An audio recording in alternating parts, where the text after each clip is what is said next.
클라우디우스가 모친의 만류로 역사 저술을 중단했기 때문에 티베리우스의 삶과 고뇌를 비롯하여 아우구스투스 황제 사망에서 비롯된 의혹은 기묘한 분위기를 풍기는 미스터리로 남게 되었습니다. 그러나 인터넷으로 말미암아 미스터리는 더 이상 존재하지 않습니다. 인류 문명 발달 과정을 살펴보면 시작은 미미했습니다. 그러나 눈부신 성장을 이루어냈습니다.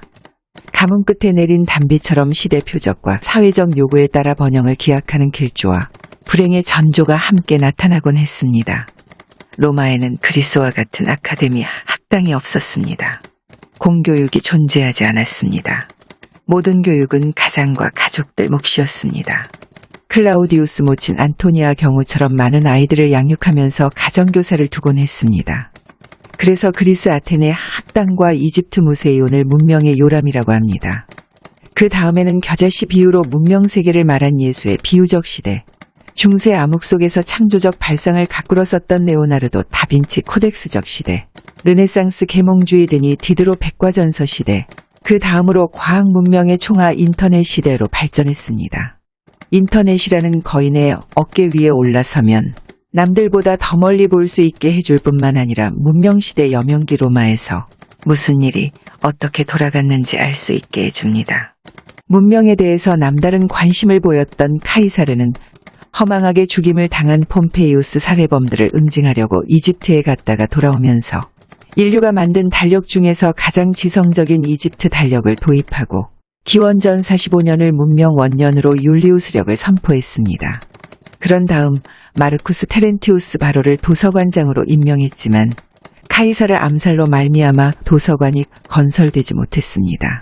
도서관장이 노안으로 죽고 아우구스투스 황제가 후임자를 지명하지 않았을 뿐만 아니라 도서관 대신 판테온 신전과 같은 만신전을 세우고 로마를 종교 박람회장으로 만든 사람이 아우구스투스 황제였습니다. 카이사르 암살과 동시에 불행의 먹구름이 몰려오면서 로마가 역사적 퇴행으로 빠져들게 될 당시 옥타비아누스는 19세였습니다. 그리고 그가 대권을 물러받았다는 오해가 성립될 수 있는 몇 가지 변수가 작용했습니다. 카이사르가 사망하고 한 달이 되는 날, 그리스 아폴로니아 원정대에 있던 옥타비아누스가 자기 또래 소년병 마르쿠스 아그리빠와 스트라보 세아누스를 데리고 브룬디시움 항구에서 살고 있던 생모 아티아와 재혼한 전직 집정관 필리푸스의 별장으로 갔습니다. 아티아가 옥타비아누스를 얼싸안으면서 격앙된 어조로 말했습니다. 내가 아폴론 신전을 방문하던 날 밤 아폴론이 뱀의 모습으로 나를 휘감던 꿈을 꾸고 9달이 지나서 너를 낳았다. 그녀는 성녀인 양 수태고지 발언을 하면서 기뻐했습니다. 그러나 의부사버지 필리푸스는 아필이 걱정된다면서 말했습니다. 내가 카이사르의 상속인이 된 것을 가지고 기뻐해서는 안 된다. 키케로를 비롯하여 마르쿠스 안토니우스가 있는 로마로 가려거든 마음의 준비를 단단히 하고 가거라. 옥타비아누스가 제일 먼저 찾아간 사람이 키케로였습니다. 그 당시 62세였던 키케로는 창백한 얼굴의 소년을 대수롭지 않게 여기면서 돌려보냈습니다. 다음으로 찾아간 사람은 카이사르의 친구이면서 사채업자 마티우스였습니다. 그는 수도 로마 남쪽 아피아, 북도 가까운 곳에서 살고 있었습니다. 마티우스는 카이사르가 금전적으로 어려웠을 때 뒷돈을 대주던 후원자였습니다. 그리스어로 된 호메로스의 일리아드를 라틴어로 번역한 지식인이기도 했습니다. 그는 옥타비아누스 후원자를 자청하면서 다음과 같이 말했습니다. 마르쿠스 안토니우스를 찾아가서 카이사르 추모 경기대회를 7월에 개최하자고 말하게. 돈은 내가 얼마든지 줄 것이니 근심하지 말고. 금융업자였던 그는 원로원 의원들과 금전 거래로 인맥을 쌓고 있었고 얼마든지 돈으로 옥타비아누스를 스타로 만들 수 있는 능력자였습니다. 옥타비아누스에게 눈독을 들인 사람이 또 있었습니다. 원로원 의원 푸블리우스가 자신의 딸과 혼인을 시켜 사위로 삼았습니다. 그 무렵 마르쿠스 안토니우스 첫 번째 부인이 지병으로 죽으니까 기다리기나 했던 것처럼 과부 풀비아가 청혼하면서 결혼이 성사되었습니다. 풀비아는 명문 귀족 마르쿠스 풀비우스의 딸이고 14살이 되던 해 아버지가 죽으면서 친정재산을 상속받아 10대의 재산가가 되었습니다. 그녀는 인기 절정의 정치가였던 풀케로와 결혼해서 딸 풀크라를 낳았습니다. 풀케르는 카이사르와 함께 호민관을 지낸 사람이었습니다. 그렇기 때문에 키케로와는 정적 관계였고 카이사르가 변방 사령관으로 나가 있을 때 풀케르는 호위병도 없이 로마 근교에 나갔다가 괴한들에게 살해당했습니다. 풀비아는 칼에 맞아 죽은 남편의 사체를 마당에 안치하고 사람들에게 보여주면서 민심을 선동했습니다. 그러자 호민관의 죽음을 애도하는 시민의 분노가 폭발하면서 수천 명의 사람들이 거리로 쏟아져 나와 구호를 외치면서 팔라티노 언덕 원로원 건물 앞에서 나무의자와 집기들을 쌓아놓고 사체를 화장할 때 원로원 건물을 전소시킨 전력이 있는 여인이었습니다. 그 후 건물을 다시 짓지 않고 원로원은 신전을 옮겨 다니면서 회의를 가졌습니다. 4월 말이 돼서야 옥타비아누스는 마르쿠스 안토니우스를 찾아갔습니다. 옥타비아누스는 마티우스가 시키는 대로 7월 12일부터 7일간 카이사르 추모 경기대회를 개최하자고 말했습니다. 안토니우스는 옥타비아누스가 그와 같은 제안을 한 것이 대견해서 수락했습니다. 안토니우스는 병약한 데다가 아직 세상 물정 모르는 옥타비아누스 배후에 마티우스가 있다는 사실을 모르고 있었습니다. 7월 19일 카이사르 추모 경기대회는 성황리에 끝났습니다. 마티우스를 비롯하여 재계의 거물급 인사들이 앞을 다투어 돈을 내놓으면서 옥타비아누스로 하여금 참가 선수들에게 푸짐한 상금을 주게 했습니다. 그러자 옥타비아누스는 단번에 유명세를 누리게 되었습니다. 카이사르의 유언장도 옥타비아누스를 스타로 만드는데 한 몫을 했습니다. 카이사르가 암살당하기 6개월 전이었던 기원전 45년 9월에 작성한 유언장에 보면 옥타비아누스에게 다른 상속자들보다 많은 유산을 준다고 돼 있습니다. 그러나 파르티아 원정에서는 제외시켰습니다. 병약한 아이를 전쟁터에 데리고 갈 정도로 몰인정한 사람은 아니었습니다. 그런데도 파르티아 원정 4개 군단을 그리스 서한 아폴로니아에 직결시켰을 때 옥타비아누스는 다른 소년병들과 함께 그곳에 먼저 가 있었습니다. 유언장에는 재산 상속에 대한 기록만 있습니다. 내 재산의 4분의 3은 가이우스 옥타비아누스와 아테아 사이에서 태어난 옥타비아누스에게 남긴다. 나머지 4분의 1은 루키우스 피나리우스와 퀸투스 페디우스 두 사람에게 절반씩 나누어 준다. 옥타비아누스가 상속을 사양할 경우 상속권은 데키우스 브루투스에게 돌아간다. 옥타비아누스가 상속할 경우 유언 집행 책임자로 데키우스 브루투스와 마르쿠스 안토니우스를 지명한다. 칼프루니아에게 아이가 생겼을 경우 데키우스 브루투스와 마르쿠스 안토니우스를 아이의 후견인으로 지명한다. 옥타비아누스는 상속과 동시에 나의 양자가 되고 아들이 된 뒤에는 카이사르 성을 이어받는다. 로마 거주 시민권 소지자에게 300세스테르티우스씩 유증금을 주고 테벨의 강 서안에 있는 내 소유 정원도 시민에게 기증한다. 여기에 보면 재산의 4분의 3을 받기로 되어 있는 사람은 옥타비아누스가 분명합니다. 4분의 1을 절반씩 받기로 된 사람은 누이 옥타비아가 낳은 생질들이었습니다. 옥타비아누스가 상속을 사양할 경우 에인 세르빌리아의 아들 데키우스 브루투스에게 주라고 명시했습니다. 그러니까 유언장에 이름이 올라있는 사람들은 경제적으로 도움이 필요한 사람들이었습니다. 유산 상속에서 이름이 빠진 사람들도 있었습니다. 에인 세르빌리아는 나폴리 근처 별장에서 살고 있었고 신변 안전과 평생 먹고 사는데 부족함이 없도록 준비해 놓았습니다. 브루투스가 8살이었을 때 남편과 사별한 세르빌리아는 재혼을 하지 않고 30여 년을 오직 카이사르만을 사랑한 여인이었습니다. 이름이 빠진 부인 칼프르니아도 만족할 만큼의 경제적 배려를 해주었습니다. 그러므로 옥타비아누스가 카이사르의 양자이기 때문에 정치적 후계자가 된다는 주장은 카이사르 의중과 맞지 않습니다. 그런데도 옥타비아누스가 대권을 물러받았다는 오해가 성립될 수 있는 변수가 더 있었습니다. 첫 번째 변수는 당시 집정관이었던 마르쿠스 안토니우스가 자기도 암살 대상이었다는 사실을 모르고 있었기 때문에 발생했습니다. 파르티아 원정을 나서기 하루 전 카이사르는 무장한 참모들을 세르비우스 성벽 밖에 대기시키고 원로원이 마련한 환송장에 가면서 브루투스와 안토니우스만 데리고 갔습니다.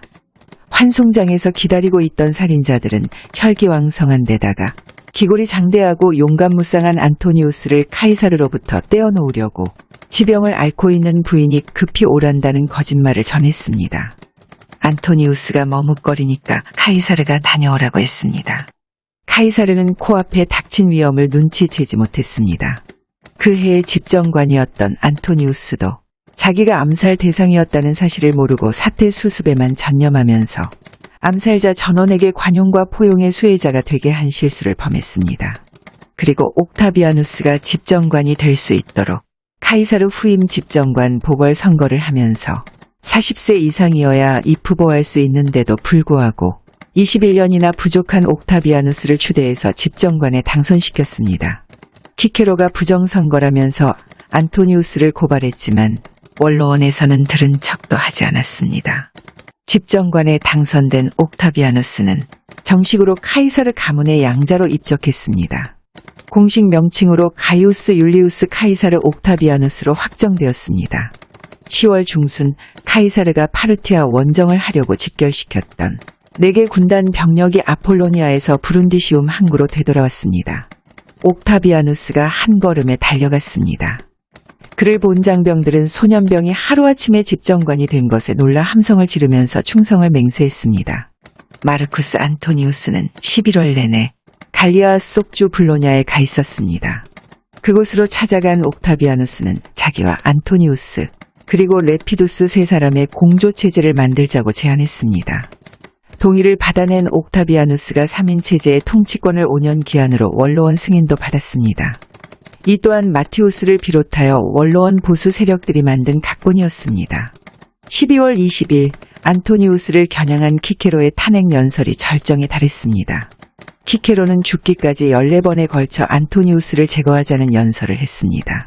키케로와 정적들 공격을 피할 수 없게 된 안토니우스가 파르티아 원정을 다시 하겠다면서 이집트 알렉산드리아로 갔습니다.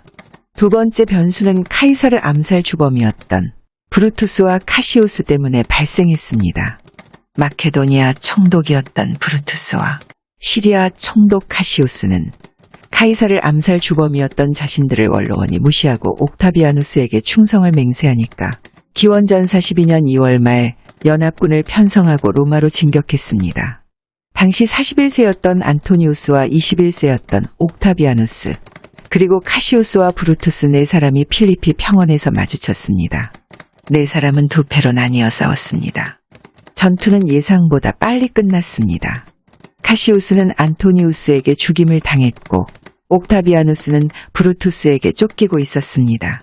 실전 경험이 없는 데다가 지레 겁을 먹은 옥타비아누스가 갑자기 복통을 호소하면서 지휘권을 마르쿠스 아그리빠에게 넘겨주고 도망 다니기 바빴습니다.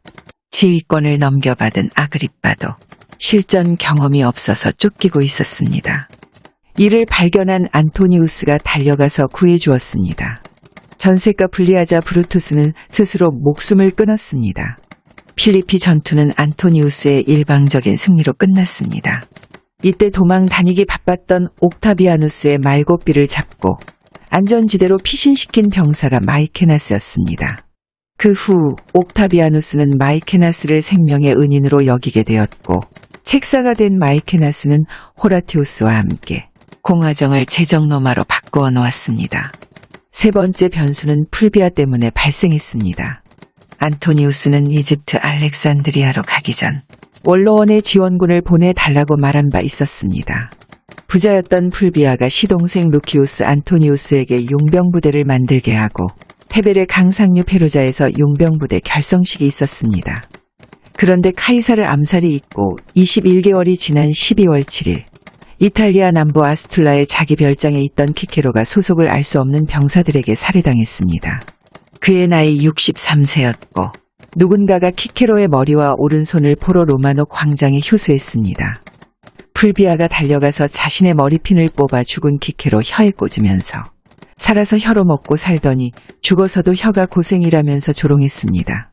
그런 다음 원로원 의원 푸블리우스 딸과 결혼한 옥타비아누스에게 이혼을 하게 하고 자신의 딸 풀크라와 혼인을 맺어 사위로 삼았습니다.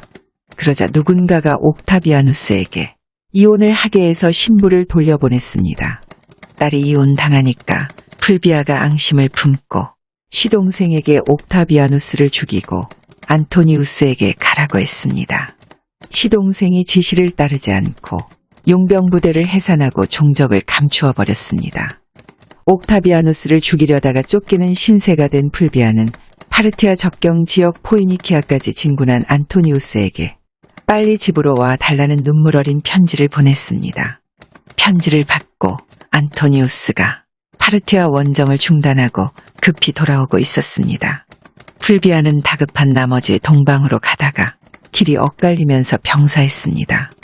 로마에 도착한 안토니우스는 옥타비아누스에게 아내의 잘못을 정중히 사과하고 풀비아와 자기 사이에서 태어난 한 살배기 아들 율루스 안토니우스를 데리고 오면서 사건은 종결되었습니다.